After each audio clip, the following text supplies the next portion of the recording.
Baiklah teman-teman, kami dari kelompok 11 membahas pengelolaan organisasi Kristen. Sebelum masuk ke dalam materi pembahasan, kami akan terlebih dahulu menjelaskan pendahuluan. Manusia merupakan makhluk hidup yang memiliki setumpuk keinginan dan berbagai macam kebutuhan. Silih berganti keinginan dan kebutuhan merasuki alam pemikiran dan juga kehidupan manusia. Ketika satu keinginan berubah menjadi kebutuhan, maka dengan berbagai cara seseorang untuk berhasil memenuhi kebutuhan tersebut sehingga muncul keinginan dan kebutuhan baru. Untuk memenuhi semua keinginan, kebutuhan sehingga tercapai pada titik kepuasan. Namun di samping itu, melakukan beberapa upaya atau tindakan, seseorang juga membutuhkan berbagai macam bantuan yang tidak hanya bantuan dari alat melainkan orang lain juga. Maka dari itu, ketika dua orang atau bahkan lebih untuk bersedia saling membantu, akan tercipta sebuah kerjasama yang tujuannya saling menolong. Katakanlah ikatan kerjasama yang dimaksud dianggap efektif boleh jadi bentuk kerjasama yang pada awalnya bersifat kontemporer kemudian diatur dengan pola kegiatan yang lebih tersistem, terstruktur, dan masing-masing memiliki tanggung jawab sesuai dengan peran yang terlebih dahulu mereka sepakati, dan pola kerjasama seperti disebut sebagai organisasi. Kata pengelolaan dapat disamakan dengan manajemen yang berarti pula pengaturan atau pengurusan. Dalam hal ini ada banyak orang, ada beberapa para ahli yang mengartikan manajemen sebagai pengaturan, pengelolaan, dan pengadministrasian, dan memang itulah pengertian yang sangat populer pada saat ini. Pengelolaan diartikan sebagai suatu rangkaian pekerjaan atau usaha yang dilakukan oleh sekelompok orang untuk melakukan serangkaian kerja dalam mencapai tujuan tertentu. Dikatakan manajemen karena merupakan suatu proses perencanaan dan juga pengambilan keputusan, pengorganisasian, pemimpin, dan pengendalian organisasi manusia, keuangan, fisik, dan informasi sumber daya untuk mencapai tujuan organisasi secara efisiensi dan efektif. Selain itu, menurut ahli yang lain yaitu Nanang Fatah, berpendapat bahwa di dalam proses manajemen terlibat fungsi-fungsi pokok yang ditampilkan oleh seorang manajer atau pemimpin, yaitu perencanaan, planning, pengorganisasian organisasi, leading, dan pengawasan controlling. Maka dari itu, manajemen diartikan sebagai proses merencanakan, mengorganisir, memimpin, dan juga mengendalikan upaya organisasi dengan segala aspeknya agar tujuan organisasi tercapai secara efektif dan juga efisien. Dalam hal ini ada beberapa pengertian organisasi menurut para ahli. Menurut Sagian, di dalam bukunya Filsafat Administrasi menjelaskan bahwa organisasi merupakan bentuk persekutuan antara dua orang atau lebih yang bekerja sama serta secara formal terikat dalam rangka pencapaian suatu tujuan yang telah ditentukan dalam ikatan yang terdapat seseorang atau beberapa orang yang disebut atasan dan seorang atau sekelompok yang disebut dengan bawahan. Sementara menurut Dimok dalam bukunya yang berjudul Manajemen Publik mendefinisikan bahwa organisasi adalah suatu cara yang sistematis untuk memadukan bagian-bagian yang saling tergantung menjadi suatu kesatuan yang utuh di mana kewenangan, koordinasi, dan pengawasan dilatih untuk mencapai tujuan yang telah ditentukan. Maka dari itu, kelompok sepakat berdasarkan beberapa penjelasan di atas, kelompok menyimpulkan bahwa organisasi adalah proses dalam pembuatan suatu perencanaan, pengorganisasian, mengendalikan, dan memimpin sebagai usaha dari anggota organisasi dan menggunakan semua sumber daya organisasi untuk mencapai sasaran yang sistematis, untuk memadukan bagian-bagian yang saling tergantung menjadi suatu kesatuan yang utuh di mana kewenangan organisasi dan pengawasan dilatih untuk mencapai tujuan yang telah ditentukan. Dalam hal ini juga, kelompok menjelaskan organisasi Kristen yaitu organisasi yang berlandaskan firman Tuhan dan juga nilai-nilai Kristiani. Organisasi Kristen yang berdasarkan atau berlandaskan pada firman Allah sudah jelas dipimpin oleh Allah, namun manusia memiliki perannya masing-masing. Sekian presentasi dari saya, akan dilanjutkan oleh teman saya. Terima kasih. Nah, melalui pemaparan yang sudah disampaikan oleh teman saya tadi atas pengertian dari organisasi Kristen tersebut, kemudian memunculkan ciri-ciri dari organisasi, yang dimana ciri-ciri organisasi tersebut ialah unit atau entitas, memiliki anggota, berpola yang terstruktur, memiliki tujuan atas pencapaian, dan memiliki identitas diri. Pertama, kita masuk kepada unit atau entitas sosial, yang dimana di sini organisasi merupakan hasil dari ciptaan manusia, namun organisasi ini bersifat abstrak, yang dimana dia tidak kelihatan tapi ada nyatanya gitu. Dan kemudian organisasi ini selain memiliki realitas sosial juga memiliki realitas fisik, yang dimana realitas fisik ini mendukung berlangsungnya organisasi itu dengan baik. Seperti realitas fisik yang dimaksud ialah gedung, mesin, atau peralatan kantor, dan lain sebagainya. Nah, biasanya organisasi ini berjalan, ada yang sudah diatur jangka waktu tertentu, dan ada juga yang berjalan bertahun-tahun, begitu. Dan kemudian kita masuk kepada ciri yang kedua, yaitu beranggotakan minimal 2 orang. Nah, kita sama-sama tahu kalau misalkan organisasi hanya terdiri dari 1 orang, maka organisasi tertentu tidak akan berjalan dengan baik adanya. Dengan begitu, organisasi membutuhkan adanya keterlibatan orang di dalamnya, minimal 2 orang. Nah, keberadaan orang ini tentu saja membuat keanggotaan organisasi dapat menjalankan fungsi dan tujuan mereka masing-masing, begitu. Kemudian masuk kepada pola kerja yang terstruktur di dalam organisasi. Nah, sebelum organisasi dieksekusi, biasanya organisasi ini membuat pola atau aturan atau undang-undang yang disepakati baik antara pemimpin dan juga anggotanya untuk mencapai tujuan dari organisasi ini. Pola dan undang-undang ini memiliki tujuan untuk setiap anggota yang menjalankan fungsinya masing-masing boleh seturut dengan aturan dan peraturan yang ada dalam organisasi tersebut. Kemudian kita masuk ke ciri yang keempat, yaitu mempunyai tujuan, yang dimana tentu saja di dalam organisasi harus ada tujuan yang harus dicapai. Nah, tujuan ini biasanya memiliki setiap pemimpin dan anggota memiliki tujuan yang sama, tapi di dalam organisasi juga ada anggota yang tidak memiliki tujuan yang sama, tetapi mereka memiliki kerelaan hati dalam mencapai tujuan dari organisasi tersebut. Seperti contohnya pembangunan gereja. Dapat kita lihat di dalam pembangunan gereja itu setiap yang memimpin pembangunan gereja pasti memiliki anggota-anggota yang ada yang memiliki tujuan yang sama, dan ada juga yang mau merelakan dirinya untuk berpartisipasi di dalam pembangunan gereja tersebut.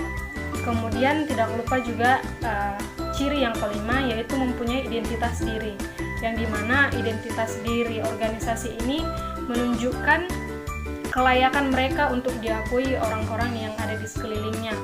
Dan identitas diri organisasi ini memiliki tujuan untuk membedakan organisasi yang satu dengan organisasi satu yang lainnya, begitu. Demikian dari saya, dilanjut dengan teman saya. Terima kasih. Melanjutkan dari teman saya terkait tadi mereka telah menjelaskan pengelolaan organisasi, apa itu organisasi baik dari awal hingga dari ciri-ciri dari pengelolaan organisasi. Kita melompat kepada tujuan dari pengelolaan organisasi Kristen. Pada dasarnya pengelolaan organisasi gereja atau Kristen ini konsepnya sama dengan pengelola organisasi yang lain. Oleh karena konsepnya sama, jadi seperti yang teman-teman saya jelaskan tadi, ciri-cirinya dan lain sebagainya itu sama. Tapi yang menjadi penting atau yang menjadi berbeda dari organisasi Kristen, yakni pengelolaan itu atau pengelolaan organisasi bukan untuk pekerjaan, bagaimana kita bekerja, melainkan untuk pelayanan. Fokusnya pengelolaan organisasi Kristen itu untuk pelayanan, itu dasarnya. Kita melihat dalam gereja atau organisasi Kristen,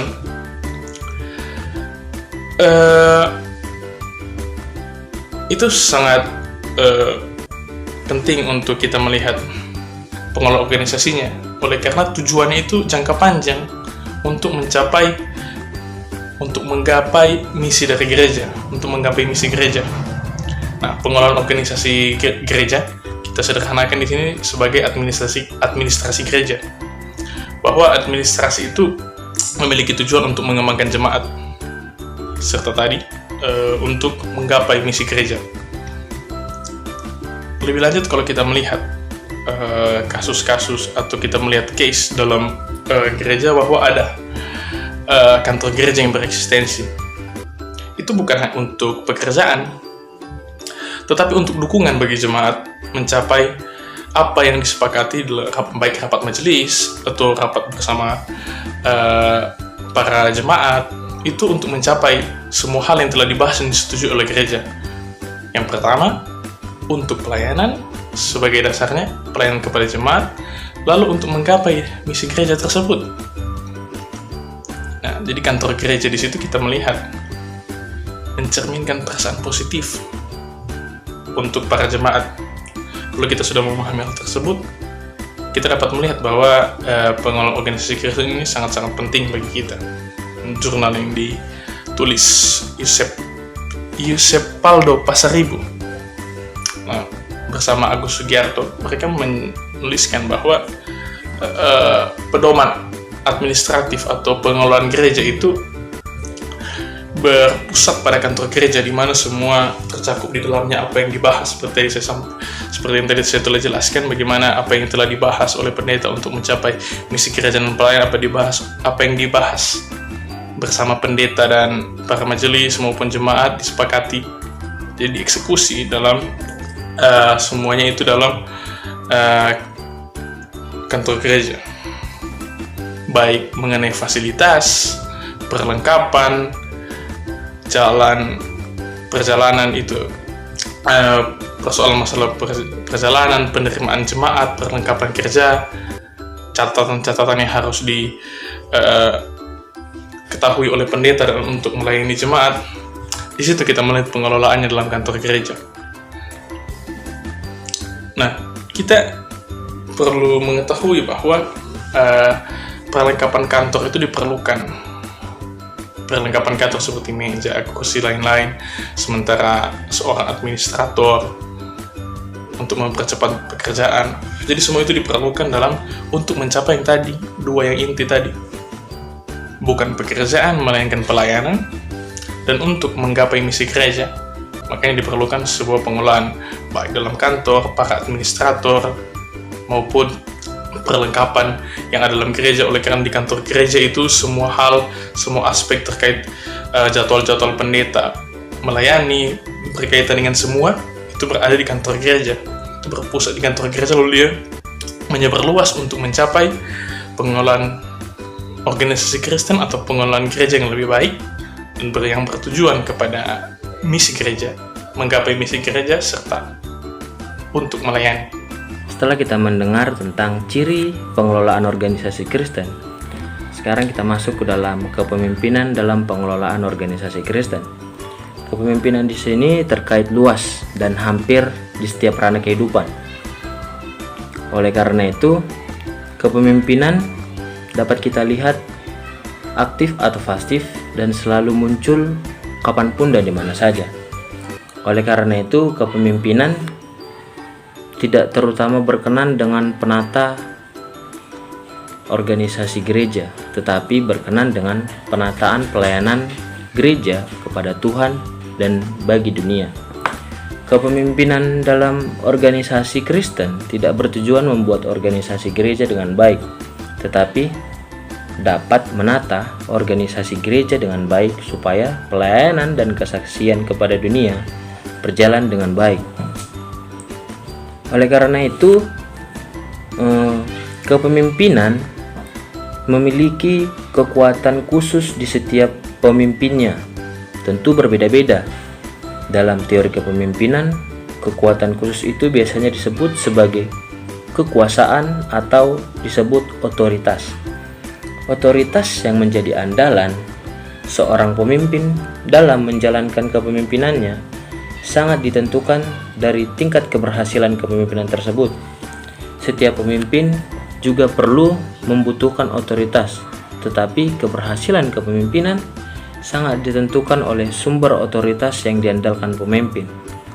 Oleh karena itu, otoritas seorang pemimpin berkaitan erat dengan kekuasaan, maka itu perlu memahami dari mana kekuatan seorang pemimpin dalam sebuah organisasi yang baik. Untuk itu, gereja sebagai organisasi yang berasal dari kata organ, yang berarti alat yang bersifat hidup untuk melakukan tugas tertentu. Organisasi di sini dapat didefinisikan sebagai sesuatu bentuk persekutuan manusia yang disusun secara teratur dalam suatu ikatan resmi yang melakukan tugas tertentu dalam kerjasama atau agar tujuan yang telah ditetapkan dapat bersama-sama tercapai. Menurut Alan Graves, gereja dapat didefinisikan sebagai organisasi dalam arti bahwa gereja mampu mempunyai anggota, memimpin dan melakukan sebuah hubungan sehingga serta ditata dengan baik dengan adanya sebuah kepemimpinan dalam sebuah organisasi. Tetapi organisasi gereja tidak berhenti atau berakhir dengan adanya organisasi yang tertata dengan baik, melainkan terus berproses dalam pemberitaan yang baik dan benar tentang keselamatan dan Yesus Kristus yang memberikan kebaikan kepada dunia. Gereja ada dan menata dirinya untuk dunia, untuk kesaksian dan pelayanan kepada dunia. Inilah yang dikenal dengan tugas panggilan gereja, yaitu koinonia atau bersekutu, marturia atau bersaksi, diakonia atau melayani. Ketiga tugas panggilan ini dilakukannya supaya persekutuan di gereja dapat bertumbuh, baik secara kualitas, kedewasaan iman anggota jemaat, maupun secara kuantitas atau pertambahan jumlah anggota jemaat, sarana dan prasarana yang dibutuhkan untuk terus bersaksi dan melayani dunia. Kepemimpinan dalam sebuah organisasi gereja sangat dibutuhkan karena adanya kebutuhan pertumbuhan gereja dalam melaksanakan tugas panggilannya.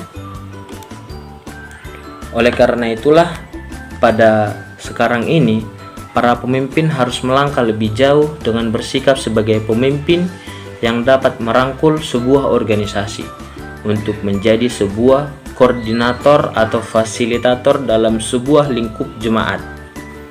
Oleh karena itu, gereja membutuhkan pemimpin-pemimpin yang bisa mengarahkan mereka, menyalurkan bakat dan potensi-potensi yang ada di dalam diri mereka dalam sebuah organisasi Kristen untuk membangun kehidupan iman baik intensif maupun ekstensif, sehingga gereja semakin maju dan mampu memerankan tugas panggilan sebagai organisasi yang bersekutu, bersaksi, dan melayani secara maksimal dan optimal. Dan mengetahui bagaimana pengelolaan organisasi Kristen, kita jatuh kepada kesimpulan bahwa pengelolaan organisasi Kristen atau pengelolaan organisasi gereja ini sangat urgent untuk dipahami secara prinsipil, dipahami secara mendasar, bahwa pengelolaan gereja atau pengelolaan organisasi gereja itu ialah untuk mengembangkan jemaat, bukan hanya sekedar melakukan pekerjaan. Itu untuk bagaimana kita melayani jemaat. Nah, bagi gereja, pengelolaan sangat diperlukan untuk mencapai misi dan bagaimana seorang pemimpin bersama warga jemaat itu bersama-sama untuk mencapai misi gereja tersebut, serta ada fasilitas-fasilitas di dalamnya untuk mencapai misi tersebut. Jadi utamanya ini untuk pelayanan yang kita tunjukkan kepada Yesus Kristus. Dengan landasan demikian kita dapat mengetahui pengelolaan gereja ini tidak dibatasi oleh pekerjaan atau orang kerja, melainkan pelayanan untuk menggapai pengembangan jemaat serta misi tersebut. Dengan memenuhi hal tersebut, kita dapat mengetahui ada dimensi sakral yang termaktub dalamnya dalam kita melakukan pengelolaan organisasi. Nah, menurut kami, hal-hal demikian yang menjadi penting, jadi utama untuk disoroti, dilakukan, disampaikan, agar tugas dan panggilan gereja itu terwujud dalam berjalannya organisasi gereja. Bukan hal-hal yang lain yang menjadi utama, melainkan ini yang perlu disoroti, disampaikan, dan selalu dilakukan untuk menggapai misi dan pelayanan kepada semua jemaat. Kami kelompok memiliki refleksi atas apa yang telah kami lakukan, telah kami presentasikan tadi, bahwa manusia itu mendapat mandat Allah untuk mengelola dan mengatur serta menata dunia. Dalam Kejadian 1 ayat 26 itu sangat jelas. Warga gereja baik pendeta maupun jemaat itu memiliki tanggung jawab, semua itu memiliki tanggung jawab tersebut. Karena kita dihadirkan di sini, dihadirkan di dunia untuk melakukan seturut dengan kehendak Allah. Dalam Yohanes 13 ayat 15, bahwa kita melakukan seperti apa yang dilakukan oleh Kristus. Oleh karenanya pengelolaan organisasi gereja ini amat penting untuk dilakukan semua warga gereja. Karena semua mempunyai tanggung jawab dan kewajiban untuk melakukannya sesuai dengan apa yang telah diperintahkan Tuhan untuk mengelola dan mengatur semuanya. Nah, manusia Kristen ini atau orang Kristen menjadi sahabat, menjadi rekan kerja Kristus untuk menggapai tujuan dalam rangka membangun dunia dan mengelolanya. Kita diberikan hak, diberikan kewajiban, diberikan tanggung jawab untuk mengelola dunia sebagai teman atau rekan kerja Kristus.